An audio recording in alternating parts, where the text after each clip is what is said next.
오늘 풀어나갈 이야기의 주제는 불교에서 바라보는 운명의 법칙입니다. 여러분, 운명 많이 들어보셨죠? 예. 근데 이 운명이라는 단어를 우리가 살아가면서 많이 듣게 되고 많이 사용하게 되는데, 근데 정작 이 운명이라는 것에 대해서 우리 중생들은 도통 무슨 뜻인지 모르겠단 말입니다. 그렇죠? 도대체 이 운명이란 게 무엇인가? 정말 운명이란 게 있는 것인가? 어떤 사람들은 에이 운명 그런 거 없어 라는 분도 계시고요. 또 어떤 분들은 운명은 분명히 있다 라고 말씀하시는 분도 계시고요. 혹은 운명은 이미 정해졌다 라고 말씀하시는 분도 있고, 운명은 이 우주를 만드신 조물주가 모두 미리 정해놓은 거다. 우리는 그냥 조물주가 만들어 놓은 운명대로 살아갈 뿐이다 라고 말씀하시는 분들도 있습니다. 그렇죠. 근데 도대체 이 운명이라는 것을 우리가 도대체 모르겠어요. 여러분, 운명이 뭔지 아시겠습니까? 그런데 우리가 이제 불자지 않습니까? 그렇죠. 우리가 불제자고 부처님의 제자이기 때문에 우리가 고민하는 모든 문제는 어디서 해답을 얻어야 된다? 부처님의 말씀, 경전에서 해답을 얻어야 됩니다. 그렇죠. 그래서 오늘 부처님의 경전, 부처님의 말씀을 통해서 우리가 운명이란 무엇인가에 대해서 한번 고민해보고, 또 우리가 앞으로 운명을 어떻게 개척하면서 살아가야 될 것인가에 대해서 한번 함께 이야기를 나눠보는 그런 자리를 한번 마련을 해보겠습니다. 여러분들도 좋으시죠? 자, 운명이라는 것에 대해서 우리가 보통 이와 같이 정의합니다. 사람으로서 인생을 살아가면서 펼쳐지는 수많은 줄기와 그 흐름들을 우리가 운명이라고 부른다고 합니다. 여러분들 살아가다 보면서 다들 여기 계신 분들 다들 이제 어르신들 많으신데, 우리 어르신들 이렇게 살아가다 보니까 여러 일들 많이 겪었지 않습니까? 하나하나 인생을 살아가다면서 부딪히게 되는 그 수많은 일들에 대해서 우리가 운명이라는 표현을 자주 사용하게 되는데요. 그럼 이 운명에 대해서 우리 부처님은 무엇이라고 말씀하셨는고 하니, 자, 이제 여러분들이 아마 다 아시는 이야기일 수도 있어요. 옛날부터 우리 불교에서 전해 내려오는 이야기를 하나 여러분들한테 들려드릴 테니까, 뭐 이미 알고 계시는 분들은 그냥 복습 삼아서 들으시고요, 모르시는 분들은 한번 제 이야기의 흐름을 잘 따라와 보시길 바랍니다. 알겠죠? 자, 옛날에 어느 그 고을에 큰 부자가 살고 있었답니다. 큰 부자가 살고 있었는데, 이 부자가 이제 나이 20살에 결혼을 했습니다. 이제 첫째 부인을 얻었어요. 근데 이 부자가 계속 장사를 하면서 돈이 점점 더 많아집니다. 그래서 20살에 결혼을 하고 10년이 지난 뒤에 30살에 둘째 부인을 맞이합니다. 아, 욕심이 많아요. 예, 둘째 부인을 맞이합니다. 옛말에 조강지처 버린 사람 치고 잘 되는 거 못 봤다, 뭐 이런 얘기 있지 않습니까? 둘째 부인을 덜컥 얻어버려요. 그리고 또 10년이 지난 뒤에, 그럼 몇 살이죠? 그렇죠. 기본적으로 이제 숫자는 다 계산할 줄 아시네요. 자, 그 나이가 40살이 되었을 때 또 셋째 부인을 얻어요. 셋째 부인을 얻어요. 아, 이제는 힘도 좋아요. 예, 셋째 부인을 얻습니다. 그리고 또 10년이 지난 뒤에 50이 되었을 때 아주 젊고 예쁜 넷째 부인을 얻게 됩니다. 그래서 부인 4명을 데리고 이제 살아가는 거예요. 그런데 이제 제일 나이가 어리고 젊은 넷째를 항상 금이야 오기야 항상 옆에다 끼고 살아갑니다. 나는 너 없으면 못 산다. 나는 네가 최고다. 내가 이렇게 나이가 들어서 너를 만났으니 내 인생의 한이다 하면서 그냥 아주 그냥 그 깨볶는 그런 이제 냄새와 소리가 들릴 정도로 그렇게 넷째 부인을 항상 품에 안고 살아가게 되었는데, 어느 날 꿈을 꾸는데 이 부자 할아버지 꿈에 저승사자가 나타납니다. 저승사자가 싹 나타나서 그동안 인생 살 만큼 살았으니 이제 가셔야죠 하면서 일주일 후에 당신을 데려갈 테니 준비하고 계십시오라고 저승사자가 꿈에서 이야기를 해줘요. 그 꿈에서 깨고 나니까 너무 억울한 거예요. 난 아직 젊고 아직 누릴 게 더 많은데 내가 벌써 세상을 떠나야 되는가. 아쉬워요, 안 아쉬워요? 아쉽죠. 부인도 몇 명이에요? 4명이다. 돈도 많아요. 얼마나 아쉬워요. 그래서 이제 그래도 아쉬워도 어떡해요. 염라대왕이 부르는데, 저승사자가 잡아가겠다는데. 그래서 고민하다가 사람 욕심이 그래요. 혼자 가기 아까워. 혼자 가기 너무 아까워. 저승길 얼마나 외로울까. 그래, 내 사랑하는 각시 데려가자. 예? 그래서 이제 넷째를 찾아갑니다. 가장 사랑하는 넷째를 찾아가서 넷째야, 넷째야, 내가 너를 얼마나 사랑하고 너를 얼마나 아꼈니? 그런데 내가 일주일 후에 내가 이 세상을 떠나게 됐다. 나 너무 무섭다. 혼자 가기 무섭구나. 외롭구나. 넷째야, 나랑 같이 가자꾸나. 그 넷째가 좋아요, 싫어요? 싫죠. 넷째가 뭐라고 했겠어요? 예, 안 돼요. 이랬답니다. 안 돼요. 예? 안 됩니다. 아니, 영감, 내가 어린 나이에 당신한테 돈에 팔리다시피 시집에 와서 당신의 옆에서 계속 모시고 살았는데 당신 덕분에 내가 호의호식하고 우리 가족들 편안하게 산 거는 내가 정말 고맙습니다. 하지만 내 젊은 내 생애도 생각해 주셔야 되는 거 아닙니까? 저는 당신이 아무리 서운하더라도 영감, 당신이 죽으면 나는 바로 젊은 남자 만나서 개갈 겁니다. 그러니까 못 따라갑니다. 아유, 솔직해서 좋잖아요. 그렇죠? 솔직해서 좋네. 난 당신 떠나면 난 바로 젊은 남자 만날 거예요. 라고 이야기를 했답니다. 할아버지가 너무나 서운한 거예요. 서운해도 어때요? 어떻게 해요? 자기가 안 따라오겠다는데. 그래서 이제 몇째를 찾아갔을까요? 그렇죠. 이야기 흐름상 이제 셋째를 찾아갑니다. 셋째를 찾아가서 이제 자초지종을 얘기합니다. 나 이제 저승으로 가야 되는데 셋째야, 그래도 내가 너를 얼마나 아꼈니? 제발 나랑 같이 가자. 나를 따라와라. 셋째가 좋아요, 싫어요? 예, 안 돼요. 또 이럽니다. 예, 안 됩니다. 안 됩니다. 영감, 당신이 나를 그토록 사랑하고 아낀 건 알겠지만 넷째를 맞이한 뒤로는 나를 푸대접하지 않았습니까? 내가 얼마나 한이 맺혔는지 아십니까? 그래도 예정이 있으니 당신 무덤까지는 따라가겠습니다 하는 거예요. 그래도 의리가 좀 있어요. 당신 무덤까지는 내가 따라가겠습니다 라고 이제 대답을 합니다. 근데 이제 너무 서운한 거예요, 할아버지가. 그래서 한동안 오랫동안 못 본 이제 둘째를 찾아갑니다. 둘째를 찾아가서 둘째야, 그동안 내가 너 너무 서운하게 해서 내가 너무 미안하다. 근데 둘째야, 내가 이제 저승을 가야 되는데 너라면 나를 따라와 주겠지. 그래도 우리가 그동안 쌓인 정이 있잖냐. 그 신신당부를 하고 사정을 하니까 둘째가 인상을 팍 찌푸리면서 한숨을 푹 내쉬면서 좋아요, 싫어요? 글쎄요? 눈치가 빠르세요? 글쎄요 하면서 좋습니다 이러더래요. 좋습니다. 그래 같이 가자니까 저승까지는 같이 가겠습니다. 하지만 이거는 알아두십시오. 당신이 좋아서 가는 건 아닙니다. 어차피 당신 떠나면 나도 나이도 많고 나도 그러니까 그동안 살아온 정이 있으니까 저승까지만 같이 가겠지만 다음 생에는 내 멋대로 살 겁니다. 그래서 죽는 거는 같이 죽읍시다. 하지만 당신이 좋아서 가는 건 아니라는 것만 명심하십시오. 그러니까 할아버지가 이게 기분이 좋은 것도 아니고 찝찝한 것도 아니고 근데 뭔가 아쉬운 거예요.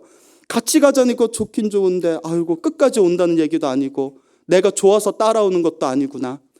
그래서 고민하다가 혹시나 하고 이제 첫째를 찾아갑니다. 그동안 둘째, 셋째, 넷째를 맞이하고 수십 년 동안 보지도 않았던 첫째를 찾아갑니다. 염치도 없어요. 그 결국 이제 남자가 마지막에 돌아갈 곳은 어디예요? 조강지천이에요. 옛날 어르신 말씀 하나 틀린 거 없네요. 딱 이렇게 이제 자기 첫째 부인한테 갔는데 첫째 부인 방 안에 들어갔더니 웬 주름이 쪼글쪼글한 할머니가 이렇게 앉아 있는 거예요. 그래서 얘가 깜짝 놀라가지고 저기 할머니 여기 아무개라는 그 여인네 혹시 살고 있는 방 아닙니까 했더니 그 할머니가 쳐다보면서 아이고 이놈의 영감이 노망이 들렸나 지 첫째 부인 보고도 알아보지도 못하네 이러는 거예요. 그러니까 이제 할아버지가 마음이 쓰린 거예요. 내가 푸대접을 했구나. 너무 내가 너무 멀리 했구나. 정말 미안하구나라는 마음이 들면서 솔직하게 얘기를 합니다.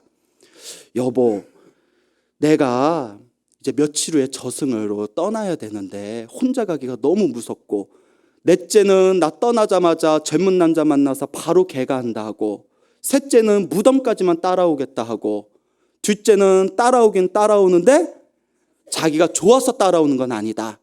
그 다음 생에는 나 다시는 만나고 싶지 않다. 이런 이야기나 하고 당신에게 같이 가자 하면 내가 정말 나쁜 놈이겠지? 뭐 이미 나쁜 놈인데 예?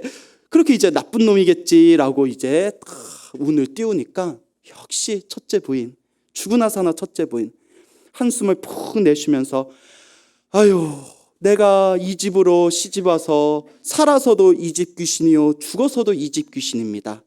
당신 가는 길 내가 고이 따라가리다.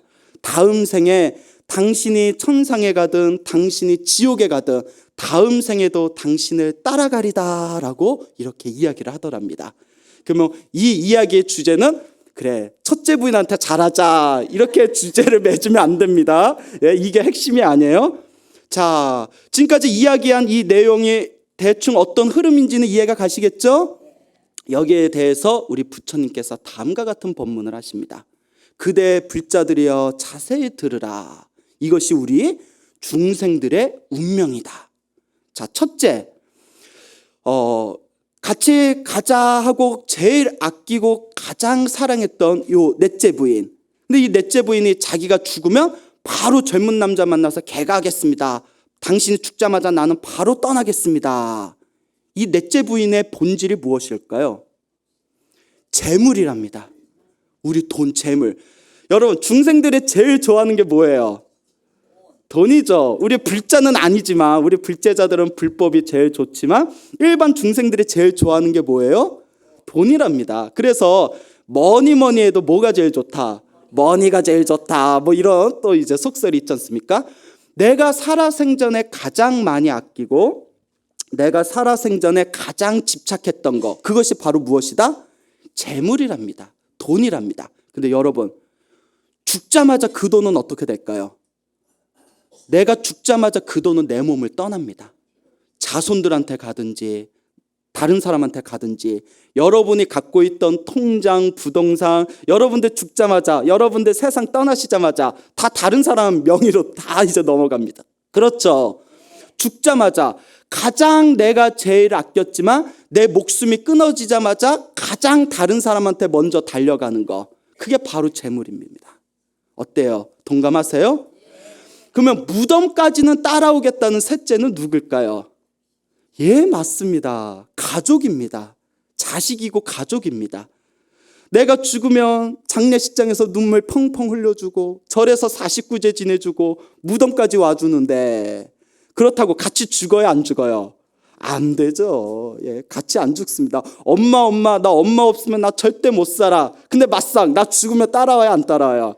안 따라오죠. 예. 그러니까 무덤까지 따라와주는 이 셋째의 본질은 바로 가족을 뜻한답니다. 가족. 예? 자, 그러면 당신이 죽으면 당신 죽는 것까지는 내가 따라가겠으나 당신이 좋아서 가는 건 아닙니다. 내 것인 줄 알았는데 내 것이 아닌 거. 둘째 본질이 무엇일까요? 그렇죠. 몸뚱아리라고 합니다. 내 육신, 내 몸뚱아리. 여러분들, 우리가 죽으면 무덤에 누가 묻혀요? 내 몸이 묻히잖아요. 그 무덤까지는 따라와요. 무덤 속에, 관 속에는 같이 들어갑니다. 근데 다음 생에 그 몸뚱아리 또 만나요, 못 만나요? 못 만나죠. 그거 내 것인 줄 알았는데 알고 보니 내 것이었어요, 아니었어요? 아니죠. 예? 그래서 내 것인 듯 내 거 아닌 내 거 같은 너. 그게 뭡니까? 예, 우리 몸뚱아리입니다. 예? 그런데 우리는 다 이 몸뚱아리가 내 것이라고 착각하지만 죽은 뒤에는 알고 봤더니 결코 나 죽은 뒤에 계속 따라오는 그런 영원한 존재가 아니라는 거죠. 자, 그러면 이제 가장 중요한 핵심이 하나 남았습니다. 당신이 죽은 뒤에 제가 계속 따라가겠습니다. 다음 생에 천상에 태어나시든 지옥에 떨어지시든 내가 항상 당신을 따라다니겠습니다. 이 첫째가 누구였을까요? 맞습니다. 업입니다. 예, 역시 우리 무상사 신도분들 정말 공부 많이 하셨네요. 어쩜 그렇게 답이 척척 나오십니까? 업이라고 합니다. 업. 내가 과거 전생에서부터 알고 지었건 모르고 지었건 내가 지었던 모든 행위의 결과, 그 모든 행위의 에너지를 우리가 바로 업이라고 합니다. 알겠죠? 부처님께서는 이 업을 의도라고 하셨습니다. 뭐라고 하셨다? 의도. 그래서 이런 말 들어보셨죠? 너 도대체 어떤 의도를 가지고 그런 짓을 한 거야? 들어보셨죠? 그래서 의도를 업이라고 하셨는데요. 깜마 혹은 까르마라고 하죠. 자, 이 의도라는 이 단어로서의 이 업은 크게 두 가지의 의미로 해석되어질 수 있습니다. 첫째가 착한 의도, 선한 의도, 둘째가 나쁜 의도, 악한 의도, 이 두 가지로 우리가 해석을 할 수가 있는데요. 우리가 착한 의도로 몸과 말과 생각으로 어떤 행위를 저질렀을 때 우리가 그것을 선업이라고 합니까? 악업이라고 합니까? 그렇죠. 선업이라고 합니다. 착한 의도를 가지고 몸과 말과 생각으로 지은 업을 선업이라고 합니다. 그렇죠? 반대로 나쁜 의도를 가지고 몸과 말과 생각으로 어떤 행위를 저질렀을 때 우리는 그것을 무엇이라고 하죠? 악업이라고 합니다. 이와 같이 내가 지었던 선업과 악업을 모든 정보 에너지를 우리가 업식이라고 합니다. 뭐라고 한다? 업식. 여러분들 우리 사람이 죽으면 염라대왕 앞에서 만나게 된다는 업경대 얘기 들어보셨죠? 네가 여태껏 어떻게 살아왔는지 봐라 하면서 거울에서 일생 동안 살았던 선업과 악업의 모든 역사가 그대로 표기되어 있는 것이 업경대라고 하지 않습니까? 자, 그런데 이 업경대가 사실 우리 내면에 있습니다. 우리 내면에 있어요. 우리 내면에 이 업경대가 있어서 내가 지었던 선업과 악업의 결과를 내 스스로 받게끔 만드는 업경대가 있습니다. 이걸 유식불교에서는 아레야식이라고 불렀고요. 아레야식 하면 너무 어렵죠? 두 글자로 줄여서 얘기하면 모든 업의 정보가 다 들어있다 해서 업의 저장 창고라는 의미로 업식이라고 부릅니다. 뭐라 부른다? 업식. 여러분들이 지금까지 살아오면서 과거 전생에서 지었던 좋았던 일, 나빴던 일, 선업과 악업, 그 모든 정보가 다 어디에 저장되어져 있다? 네, 내 업식에 그대로 저장되어져 있습니다. 그리고 그 업식에 저장되어진 그 거대한 줄기와 흐름에 의해서 우리의 행복과 우리의 불행이 펼쳐지게 됩니다. 그래서 그 첫째 부인과 같이 내가 죽은 뒤에도 계속 따라오는 게 결국 뭐예요? 업이에요. 내가 죽으면 또 따라와요. 업이에요. 그리고 죽으면 또 따라왔어요. 업이에요. 그래서 부처님의 경론에 보면 내가 죽은 뒤에 다음 생에 가봤더니 무엇이 먼저 와 있더라? 업이 먼저 와 있더라. 그 내가 지었던 업식의 정보의 에너지에 의해서 앞으로 내가 살아갈 행복과 불행의 에너지가 펼쳐지게 되는 거예요. 그래서 부처님께서 무엇이라고 말씀하셨냐면 업이야말로 중생을 윤회에서 끊임없이 돌게 만드는 가장 강력한 작용이다라고 말씀하셨습니다. 알겠습니까? 결국 우리 앞에 펼쳐진 운명이라는 것은 부처님의 가르침의 입장에서 우리가 해석했을 때 우리 앞에 펼쳐진 이 거대한 운명의 흐름은 결국 한 글자로 무엇이라고 말할 수 있다? 업이라고 할 수 있다. 그리고 그 업을 지은 자는 바로 누구다? 자기 자신이다. 누가 지었어요? 내가 지었어요. 여러분이 지었네요. 여러분이 지었던 선업과 악업의 에너지에 의해서 여러분들의 운명이 펼쳐지게 되는 겁니다. 그렇기 때문에 내가 전생에 선업을 많이 지었나 악업을 많이 지었나 알고 싶으면 점쟁이 찾아갈 필요 있어요? 없어요? 없어요. 비싼 돈 주고 무당 찾아갈 필요 없어요. 가만히 앉아서 나 살아왔던 모습 보면 알아요. 예? 내가 살아갔던 모습 가만히 살펴보면 내가 전생에 선업을 많이 지었나 악업을 많이 지었나 알 수가 있답니다. 정말 알 수가 있네요.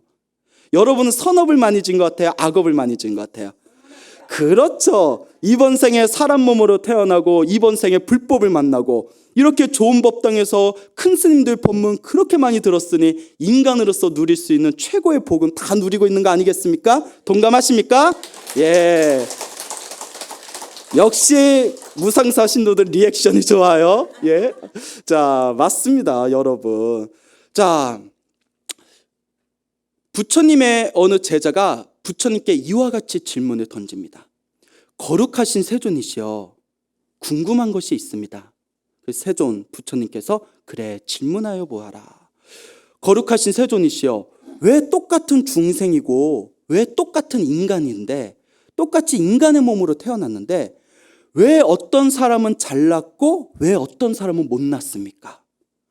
왜 똑같은 인간인데 왜 어떤 사람은 부유하게 살아가고 왜 어떤 사람은 가난하게 살아갑니까? 똑같은 인간으로 태어났는데 왜 어떤 중생은 건강하게 살아가고 어떤 중생은 병약하게 살아갑니까? 왜 어떤 중생은 높은 권력과 지위 속에서 살아가고 왜 어떤 중생은 사람들한테 천대받으면서 살아갑니까? 똑같은 중생으로 태어나 똑같은 인간인데 어찌하여 서로 차별이 이와 같이 일어나는 것입니까? 라고 부처님께 질문을 드리는 경전이 있습니다. 여러분 이미 답을 다 아시죠? 부처님이 한 글자로 말씀하셨습니다. 무엇이다? 업이다라고 하셨습니다. 업이다. 업이다. 자, 여러분들 다 아시는 내용이지만 우리가 복습 삼아서 한번 짚어봅시다. 여러분 5개 받으셨죠? 예, 살도 응망주, 살생하지 말라, 훔치지 말라, 음행하지 말라, 재가인들은 사음하지 말라, 바람 피지 말아라, 거짓말하지 말아라, 그리고 술 마시지 말아라. 더 정확히 말하면 정신을 흐리게 하는 그 모든 것들을 가까이 하지 말아라. 자, 부처님께서 이와 같이 말씀하십니다. 어떤 중생은 장수하는 중생이 있고 어떤 중생은 단명하는 중생이 있다. 전생에 살생의 업이 강하면 살아있는 생명을 많이 죽이면 이번 생에 어떤 과보를 받는다? 단명하는 과보를 받는다. 방생을 많이 하고 살아있는 생명을 죽이지 않고 살아있는 생명을 많이 놓아준 방생의 공덕이 강한 사람은 전쟁터에서도 장수한답니다. 왜? 누구의 업이니까? 자기의 업이니까. 그래서 이런 얘기가 있습니다. 어떤 그 조물 신을 믿는 그런 그 종교를 가지신 분이 계셨는데요. 자기가 너무나 사랑하는 사람을 잃어버렸어요. 너무나 착하고 사랑하는 사람을 잃어버렸습니다. 정말 법 없이도 사랑하는 사람을 잃어버렸어요. 예? 정말 착하고 정말 이 세상에서 정말 법 없이도 살 사람이었는데 그래서 너무나 가슴이 아파서 자기가 이제 존경하는 그런 종교인 성직자를 찾아가서 그렇게 착하게 살았던 사람인데 왜 이렇게 빨리 하늘로 가버린 겁니까? 라고 했더니 그 성직자께서 하시는 말씀이 이 말도 맞을 수가 있어요. 근데 그분이 뭐라고 하셨냐면 하늘에 계신 그분께서는 착한 사람을 너무나 사랑해서 옆에 두고 싶어서 먼저 데려갔습니다. 라고 했답니다. 그러면 내일 모레 90 되시는 우리 할머니는 안 착해서 안 데려가셨나 아직까지? 여러분 지금 연세 어떻게 되세요? 여러분들은 그동안 너무 안 착하게 살아서 빨리 안 데려가신 겁니까? 좀 말이 이상한 것 같죠? 예? 자, 불교에서는 이렇게 가르칩니다. 자, 우리는 부처님께서는 이번 생에 착하게 살았건 착하게 살지 않았건 선업을 지었건 악업을 지었건 전생에 지었던 업의 힘에 의해서 이번 생에 단명하게 된 거다. 그리고 이번 생에 또 착하게 살고 선업을 지었던 힘은 언제 받는다? 다음 생에 또 그대로 받는다. 무슨 말인지 알겠죠? 자기가 지은 업은 태어나고 죽고 태어나고 죽음을 반복해서도 자기가 지은 업은 자기가 다 받고 자기가 소멸하기 전에는 결코 없어지지 않는 것이다. 이번 생에 착하게 살았던 업은 언젠가는 받는다. 하지만 전생에 지었던 업의 결과에 의해서 이번 생에는 단명하게 된 것이다. 왜 어떤 사람은 자꾸 몸이 아플까요? 부처님께서 이와 같이 말씀하십니다. 중생을 때리고 해를 입히면 이번 생에 자꾸 몸이 아픈 과보를 얻는답니다. 예? 그래서 우리 그런 말이 있지 않습니까? 꽃으로라도 뭐하지 말아라. 때리지 말아라. 예? 여러분 왜 이렇게 술렁거리죠? 많이 때렸어요? 누구? 예? 막 눈동자가 흔들리세요? 어머 어쩌지? 막 이런 분위기예요. 예. 어떤 사람은 하는 사업마다 잘 되는 사람이 있어요. 어떤 사람은 하는 사업마다 잘 되는 사람 따라서 했더니 다 망하는 사람이 있어요. 왜 그럴까요? 그 부자들은 이런 얘기를 합니다. 자기가 노력을 안 하니까 그렇지. 아닙니다. 우리 주변에 보면 하루에 3시간 자고 4시간 자면서 하루 종일 노력해도 일이 잘 안 풀리고 재물이 잘 안 모이는 사람들이 있습니다. 그렇죠. 부처님께서 이와 같이 말씀하십니다. 전생에 도둑질을 많이 했거나 훔쳤거나 남이 주지 않는 물건을 강탈했을 때 그에 대한 과보로서 이번 생에 재물이 모이지 않는 과보를 얻게 된답니다. 즉 전생에 빌렸던 것은 반드시 이번 생에 갚을 수밖에 없습니다. 그래서 어느 불자분이 스님 제가 스님 법문 듣고 마음이 한 구석이 싹 하고 풀렸어요. 아, 왜요? 스님, 전생에 빌린 거는 이번 생에 반드시 갚아야 된다면서요. 아, 그렇죠. 그건 부처님 말씀이죠. 제가 남 돈 빌려주고 오라지게 제가 고생했는데 아이고, 전생에 빌린 거 이번 생에 갚았구나라고 생각하니까 가슴이 너무 편안해졌어요 라고 하시더라고요. 지혜로운 불자예요. 그 한마디 듣고 딱 느낀 거 보면, 여러분들도 그런 분들은 안 계시겠지만, 내가 예전에 보증 잘못 써줘서 내가 엄청 고생했어. 전생에 빌렸던 거 이번 생에 갚았구나. 다음 생에는 내가 이제 똑같은 괴로움을 받지 않겠구나. 이번 생에 받은 거예요. 업장소멸한 거예요. 아시겠죠? 가정이 화목하지 못한 집안이 있습니다. 우리 콩가루 집안이라고 하죠. 그 남편도 막 밖으로 나돌고, 부인도 가정에 충실하지 않고, 자식들도 말을 안 듣고, 그 가정이 편안하지 못한 집안이 있어요. 우리 경전에 보면 전생에 바람을 피웠거나 음행을 함부로 저질렀거나 가정에 충실하지 못한 사람이 이번 생에 화목하지 못한 가정을 받는답니다. 알겠죠, 여러분? 그러니까 여러분, 우리 그 젊은 부자들 중에서 군대에서 고무신 거꾸로 신는 사람들이 있으면 또 나 사랑의 아픔에 또 업을 한번 받는 거 아니야? 이렇게 한번 움찔하셔야 됩니다. 이번 생에 기도 많이 하셔야 돼요. 알겠죠? 자, 거짓말을 많이 하는 사람, 살도, 음망, 오개 중에서 거짓말을 많이 한 사람은 어떤 과보를 받을까요? 이번 생에 항상 사람들에게 속임을 당하거나 내가 전생에 거짓말을 했던 업에 의해서, 남을 속였던 업에 의해서 이번 생에 내가 항상 사람들의 속임을 받거나 혹은 사람들한테 자꾸 왕따를 당하게 된답니다. 전생에 사람들을 속이고 가슴에 상처를 준 업에 의해서 이번 생에 자꾸 내가 사람들에게 상처받을 일이 생기는 거예요. 이것도 나의 업이에요. 예? 여러분, 욕을 잘하면요, 항상 입병이 생겨서, 치아가 안 좋거나 잇몸이 안 좋거나 항상 입병이 생겨서 치과 갈 일이 많아집니다. 예? 스님, 저는 왜 이렇게 치과 갈 일이 많아요? 하시는 분들은 두 가지입니다. 평소에 관리를 안 했거나 관리 잘했는데요, 그러면 입으로 업을 많이 지었거나, 여러분들은 아니겠죠. 예? 치과 갈 일이 많이 생긴대요. 항상 입병. 왜냐? 입으로 남을 항상 아프게 했기 때문에 그 아프게 했던 과보가 내 입으로 돌아온다는 겁니다. 여러분들, 우리 사람 중생들이 살다 보면 솔직히 살생할 일이 많지 않아요. 그렇죠? 기껏해야 모기나 바퀴벌레 하나 잡을 뿐이고 살생할 일 많지 않고 딱히 도둑질할 일이 있어요, 없어요? 없잖아요. 웬만큼 나쁜 사람 아니면 남의 물건 막 훔치거나 하지 않죠. 근데 무엇으로 가장 쉽게 업을 지을까요? 입으로 쉽게 업을 짓습니다. 부처님 경전에 뭐라고 하셨죠? 사람마다 입에 무엇이 있다? 도끼가 있다.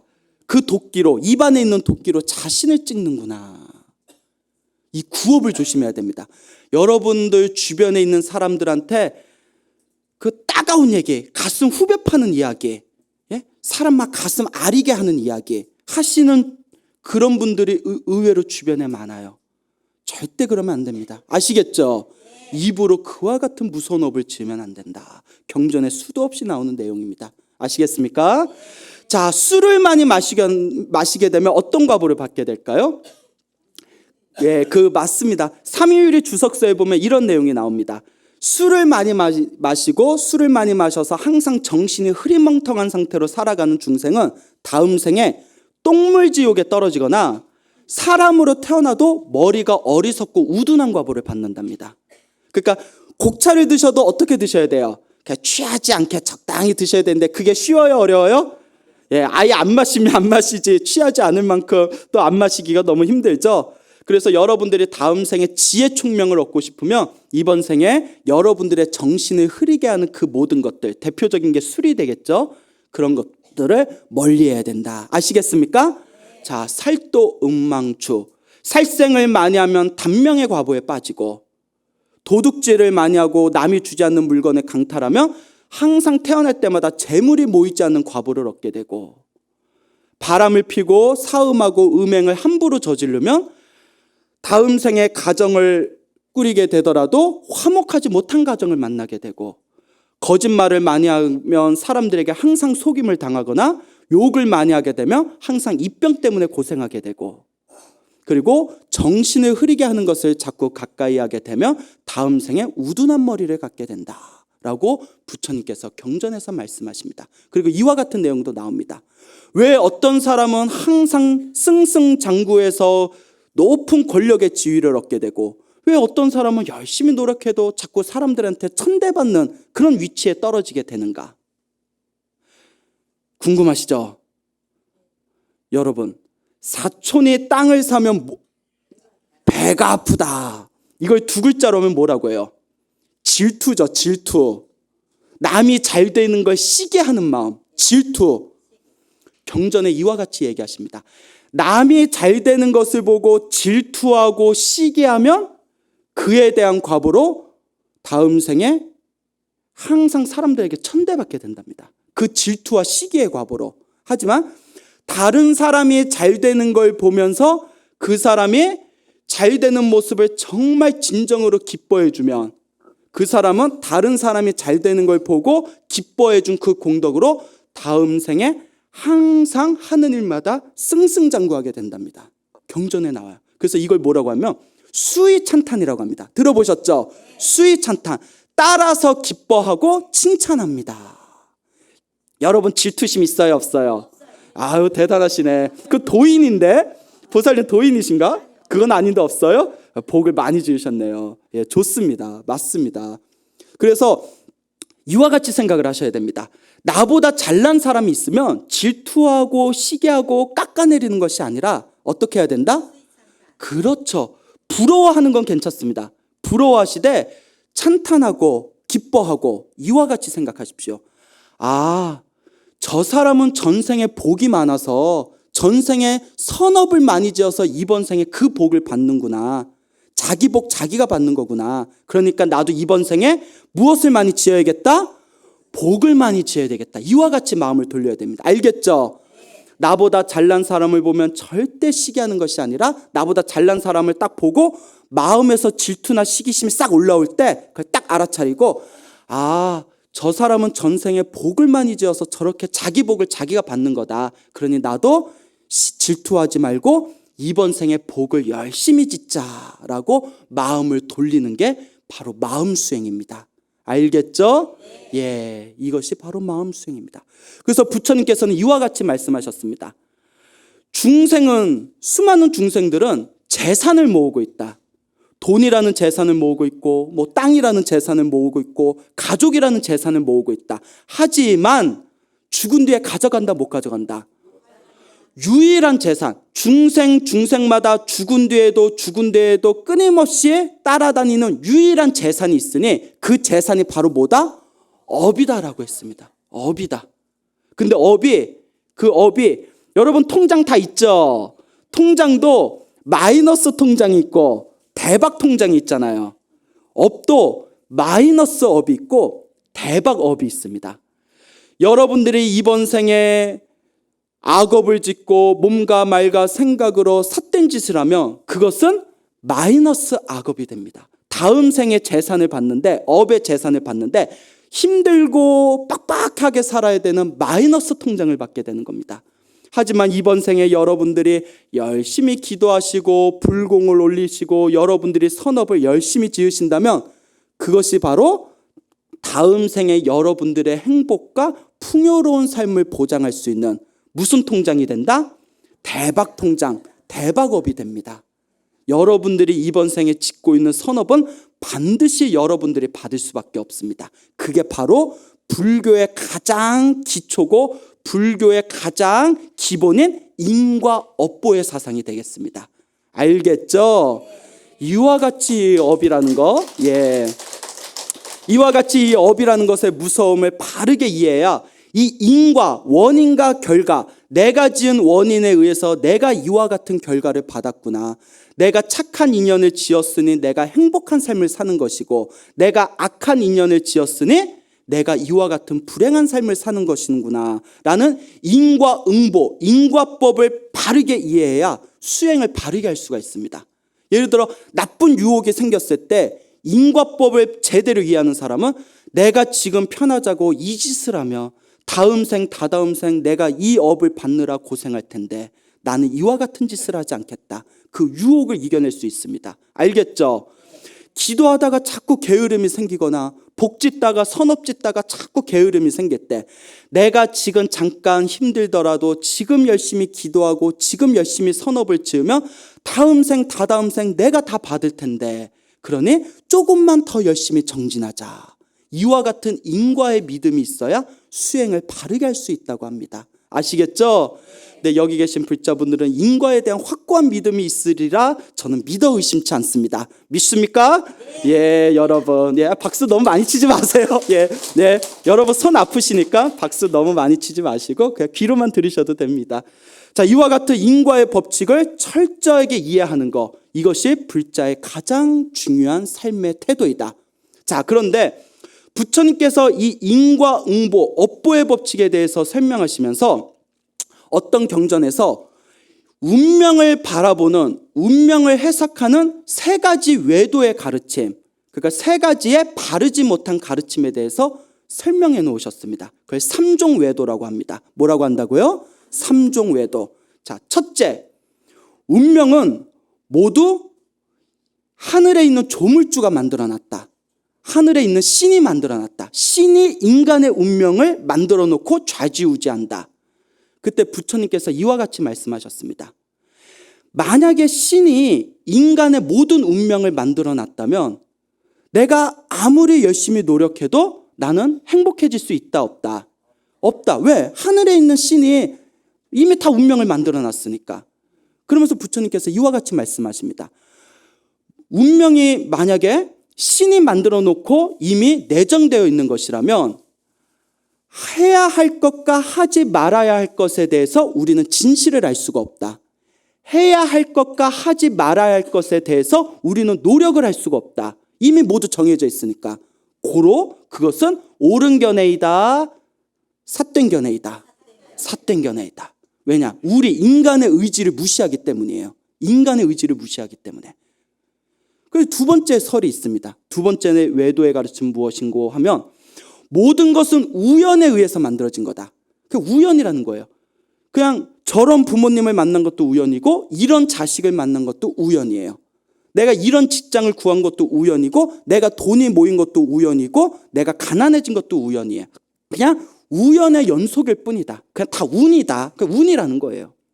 부처님은 맞다, 틀리다, 틀리다. 모든 게 우연에 의해서 결정된다면 내가 아무리 노력한들 필요가 있어요, 없어요? 필요가 없다. 어차피 내가 노력해도 운에 의해서 바뀌는데 모든 게 우연에 의해서 결정된다면 우리 중생은 해야 할 것과 하지 말아야 할 것에 대해서 진실을 알 수가 없다. 해야 할 것과 하지 말아야 할 것에 대해서 노력할 수가 없다. 즉 우리 인간의 의지를 무시하는 처사기 때문에 그건 옳은 견해가 아니다라고 했습니다. 알겠죠? 자, 그러면 이제 마지막 세 번째, 요것 좀 헷갈리실 겁니다. 인도 정통 종교에서 뭐라고 주장을 하냐면 모두 전생에 지은 업이다. 전생에 지은 업에 의해서 결정되어져 있다. 라고 주장하는 세 번째 가르침이 있었습니다. 부처님은 맞다고 했을까요? 틀리다고 했을까요? 틀리다. 그렇죠. 근데 앞에서 광우스님이 설명하신 거고 똑같고 비슷한데 왜 틀리다고 하시지? 왜 틀리다고 하시지? 여러분, 아까 눈치로 왠지 틀려야 될 것 같아 이러신 거예요? 예? 그렇죠. 이와 같이 설명하십니다. 전생의 업에 의해서 이번 생에 모두 결정되어져 있다면 내가 아무리 노력하더라도 전생의 업에 의해서 결정되어져 있으니 내 운명을 바꿀 수 있다 없다? 바꿀 수가 없다. 이미 내가 전생에 지은 업에 의해서 모두 다 결정되어져 있으니 그러면 해야 할 것과 하지 말아야 할 것에 대해서 진실을 알 수 없고 노력을 할 수가 없다. 라고 부처님께서 전생의 업에 의해서 결정되어졌다는 사상을 부처님께서 부정하십니다. 그러면 광우스님 우리의 운명은 바로 전생에 지었던 업의 결과이다라고 하셨는데 그럼 이거 어떻게 된 겁니까? 라고 의문을 느끼신 분들은 지금 제대로 저의 본문에 따라오신 거예요. 부처님의 견해는 이와 같습니다. 지금 내 앞에 펼쳐진 환경은 어디서 넘어왔다? 전생의 업에서 넘어왔지만 전생의 업을 지은 것도 누구였다? 나였고 전생에 업을 지은 것도 나이기 때문에 이번 생에 그 업을 바꾸는 것도 누구다? 나다. 고로 전생의 업에 의해서 현생이 펼쳐졌지만 내 수행과 내 노력에 의해서 이번 생의 업을 바꿀 수 있다 없다? 있다. 이와 같은 수동적인 그냥 업대로 사는 거지, 팔자대로 사는 거지, 전생에 내가 지은 팔자대로 사는 거지라는 수동적인 업론이 아니라 내가 지은 업이니 나의 노력과 나의 수행에 의해서 내 업을 바꿀 수 있다라는 운명 개처, 인간의 의지, 역동적인 업이 부처님께서 말씀하시고자 했던 진정한 업의 가르침입니다. 알겠죠? 그와 같습니다, 여러분. 여러분들이 설사 전생에 살생의 업을 지었을 수도 있고 도둑질의 업을 지었을 수도 있고 망어의 업을 지었을 수도 있습니다. 하지만 여러분들이 이번 생에 여러분들이 불법을 만나서 이 인과법을 철저하게 믿고 여러분들이 열심히 수행을 하신다면 이번 생에도 그 업, 그 운명의 법칙을 바꿀 수 있다 없다? 그게 바로 불교입니다. 그래서 저는 이와 같이 말합니다. 불교 너무 어렵게 생각하지 마세요. 운명을 바꾸는 법입니다. 동감하십니까? 여러분 얼마나 좋습니까? 이번 생에 사람으로 태어나서 이번 생에 불법을 만나서 이번 생에 선업을 짓고 여러분들 운명을 바꿀 수 있는 법을 만났습니다. 여러분들 전생에 지은 성근입니다. 자, 그러면 이와 같이 궁금하신 분이 있을 거예요. 그럼 스님, 구체적으로 어떻게 해야 그 업, 그 운명을 구체적으로 어떻게 바꿔야 됩니까? 그 방법이 무엇입니까? 다음 시간에 여러분들과 함께 하겠습니다. 자, 여기서 마치겠습니다.